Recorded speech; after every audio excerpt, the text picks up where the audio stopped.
Navarro. Luis, buenas tardes. Buenas tardes, Julio. Un honor estar contigo el día de hoy. Muchas gracias por la invitación. Al contrario, Luis, gracias a ti por estar con nosotros. Luis, pues el tema de estas horas, porque bueno, ya sabes que los temas importantes van cambiando en cuestión de días y a veces de horas, pero bueno, el tema de estas horas es Alfonso Romo. ¿Quién ha sido Alfonso Romo? ¿Cuáles han sido sus credenciales políticas e ideológicas? ¿Por qué ha estado en la administración con el presidente López Obrador, Luis? Bueno, Julio, tú haces un retrato de él y de su circunstancia muy afortunado en tu astillero del día de hoy, ¿no?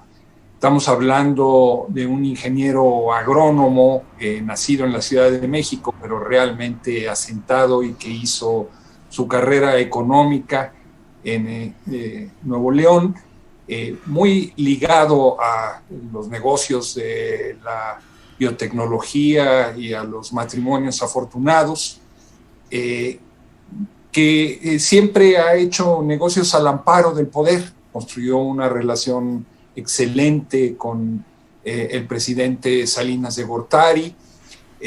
Fue, hay que decirlo, un enemigo acérrimo del artículo 27 constitucional, que daba a los campesinos acceso a la tierra antes de la reforma de 1991-92.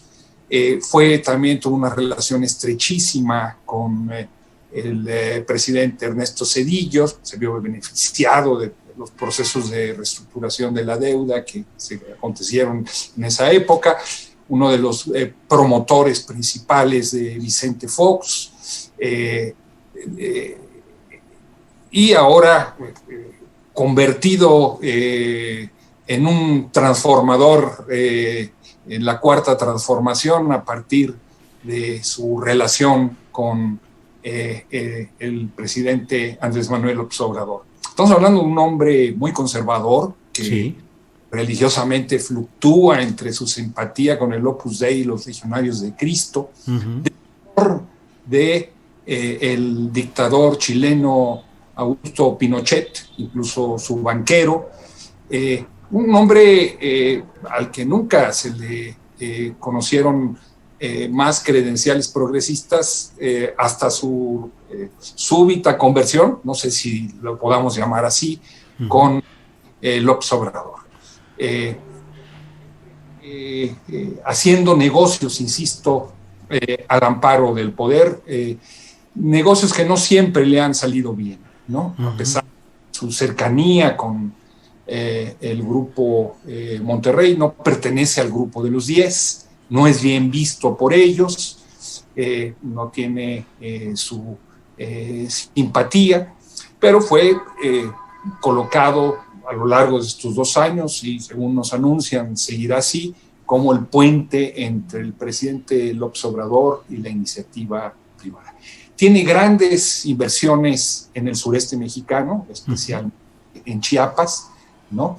Tiene también negocios financieros muy importantes como Vector Casa de Bolsa, aunque formalmente él ya no es el dueño. Su esposa es la propietaria del 25% de las acciones, y su hijo es el director del Natural Resources Improved Plants, ¿no? Que se dedica a producir plántulas, a desarrollar proyectos de biotecnología, por ejemplo, en una alianza estrecha con la Nestlé, con este consorcio productor no solamente de nuez café, ¿verdad? Sí. Y en ese marco de la relación, por ejemplo, con la Nestlé, él se comprometió a entregarle a Nestlé 30 millones de plántulas en 10 años, esto fue en el año de 2011, apenas en 2019 entregó más de 160,000 plántulas al gobierno de Oaxaca, y estamos hablando de que estas plántulas son de una variedad de café que se conoce como robusta, muy útil para las mezclas de nuez café, pero que es un café de muy baja calidad. que va en contra de la tradición de la producción de buen café mexicano, de otras variedades como la arábiga. Estamos entonces hablando de un hombre que en sentido estricto tiene un conflicto de intereses, o tuvo a lo largo de estos 2 años un conflicto de intereses en la actual administración. Así lo señalaron en su momento Carlos Ursúa, lo señaló el doctor Manuel Toledo, y que a diferencia de otros casos, esto pareció no quererse ver administración del presidente López Obrador. Sí, Luis, con algunos momentos que a mí me parecen muy significativos. Desde luego, el momento en el cual en la Macroplaza de Monterrey, en el cierre de la campaña de López Obrador en 2018, pues anuncia que ahí va a entrar Alfonso Romo como jefe de la oficina de la presidencia, a pesar de que él mismo había advertido que estaría en conflicto de interés, que no quería estar en ese cargo. Otro, anunciando el plan alternativo de nación, es decir, el programa, la esencia de lo que propuso Morena, la Cuarta Transformación, redactado y anunciado por el propio Alfonso Romo. Y luego una visita en la que, ya siendo presidente electo López Obrador, fue con Alfonso Romo a una planta de producciones de tecnología agrícola, sí, en Chiapas. No se puede decir que no se conocía ese perfil derechista, reaccionario, conservador y la proclividad natural a los negocios. ¿Por qué se aceptaría Alfonso Romo? ¿Sería de verdad el enlace con los grandes capitales? Yo creo que para llegar a la presidencia, el presidente López Obrador hizo una serie de alianzas y compromisos con factores de poder reales. Con viejos políticos priistas, con algunos panistas, con grupos empresariales, algunos de ellos de la más oscura tradición. Yo creo que uno de estos factores de poder real fue precisamente Alfonso Romo, que le garantizó durante cierto tiempo la entrada con algunos grupos empresariales, le ayudó a limar su imagen de un hombre radical, intolerante con el empresariado, pero creo que responde básicamente a esto, ¿no? A que en esta arca de Noé que construyó para llegar a la presidencia de 2018, pues subió a todo tipo de animales políticos, ¿no? Incluyendo culebras, víboras tepocatas, como diría etcétera, etcétera. Ajá. Oye, Luis, además, digo, la salida es muy tersa, es amistosa. El presidente de la República dice que Romo seguirá siendo el enlace con los empresarios, extingue la propia oficina de la presidencia. ¿No debería una izquierda congruente exigir que hubiera investigación de los negocios de Alfonso Romo para que hubiera plena congruencia con los postulados, pues con de la lucha contra la corrupción, que implica también pues todos estos casos de conflicto de intereses? Yo creo que la izquierda debió de señalarlo desde el momento mismo en el que se involucró Alfonso Romo, como tú lo detallaste, en la elaboración de un proyecto alternativo de nación. Más aún cuando se le comisionó para hacerse cargo de la oficina de la presidencia. Hemos visto grandes conflictos, por ejemplo, en el caso de una de las empresas de Romo en el sureste, en Erol, ¿no? Uh-huh. De 15,000 hectáreas, ¿no? Que le ha dado acceso a las mayores cantidades de agua subterránea para riego agrícola, y que lo han convertido en lo que alguna investigación periodística llamó el zar del agua en el sureste. Uh-huh. Curiosamente, el Tren Maya, ¿verdad?, se va a ver beneficiado o va a beneficiar proyectos de esta naturaleza, porque les va a permitir transportar granos, productos que se hagan, etcétera, etcétera. Ese es un conflicto. Imaginémonos un segundo plano, lo que significa ser dueño de una casa de bolsa, accionista, o que la esposa de uno sea la titular del 25% de esas acciones, lo que significa en términos de la información que se tiene en la oficina de presidencia, ¿no?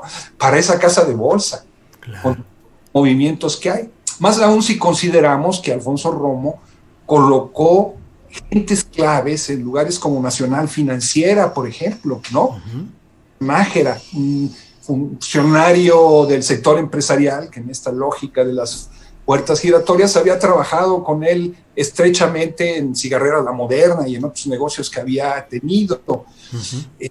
Imaginemos que esa información lo que vale para una casa de bolsa. Estamos hablando hace un momento precisamente en el marco de lo que es el programa Sembrando Vida, en el que el presidente López Obrador anunció, por ejemplo, la siembra de 150,000 hectáreas de cafetos. Puede significar el que una planta como la que era Agromoda, la que visitó el presidente en un primer momento, ahora parte de NSIP, abastezca las plántulas, como lo hizo en el caso de Oaxaca, para la siembra de ese café. Evidentemente ahí hay un conflicto de interés. Entonces, cualquier izquierda consecuente se lo tenía que haber demandado antes y se lo tiene que seguir demandando ahora. ¿Qué onda con esos negocios? ¿Cómo explicarlos? ¿Por qué cosas como la que sucedieron en el sureste, donde se destruyó un cenote por parte de esta empresa Enerol, finalmente no fue investigado? Ahí hay claramente un conflicto de interés. Sí, y sin embargo, Luis, pareciera que no hay la reacción analítica y crítica de esa misma izquierda. Yo estoy viendo el chat y en algunos otros lugares, pues lo acusan a quienes difundimos este tipo de cosas razonada y fundadamente, pues de ser enemigos de la 4T, vendidos, derechistas, calderonistas, de todo. ¿Por qué se está dando este fenómeno en el cual pareciera que hay una incapacidad o una inhabilitación crítica temporal de la izquierda y de los grupos progresistas, si es que consideras que así es, Luis? Pues creo que hay algunos compañeros de ruta de la Cuarta Transformación que ya se acostumbraron y hasta le tomaron el gusto a comer sapos, ¿no? Son capaces prácticamente de justificar cualquier cosa sin marcar diferencias, y el caso de Alfonso Romo es uno de ellos, ¿no? Desde el primer momento. Yo te puedo decir en mi descargo que yo he criticado a Alfonso Romo desde 1992 y desde sus críticas a la reforma al 27. No lo he dejado de hacer porque creo que representa un cúmulo de intereses anticampesinos que están en contra de parte de lo que es el México profundo. Pero bueno, hay quien cree que porque por la sangre de Alfonso Romo corre sangre de Francisco y Madero, ¿no? Por haber sido eso le da algún tipo de certificado de pureza o de compromiso con los procesos de transformación. Yo digo, no, Alfonso Romo es básica y esencialmente un hombre reaccionario, no solo conservador, es un reaccionario y ha servido a las peores causas, apoyando las trapacerías que hizo, por ejemplo, el padre Maciel en los Legionarios de Cristo, por citar algunos casos. Eso hay que decirlo con su nombre. Bien. Pues Luis, muchas gracias por esta oportunidad de platicar contigo y de tener este asomo a lo que hemos estado publicando y comentando desde muchos años atrás y que ahora, bueno, pues tiene este peculiar desenlace. Espero que haya otra oportunidad de seguir platicando de este y otros temas, Luis Hernández Navarro, a reserva de lo que quieras agregar. Pues darte nuevamente las gracias, Julio, y decirte que coincido contigo, como lo dije al principio, en lo que señalas hoy en El Astillero. Quien quiera leer de manera resumida un retrato de quién es Alfonso Romo, pues que se asome a tu columna. Luis, muchas gracias y seguiremos en contacto. Luis Hernández. Gracias, Julio.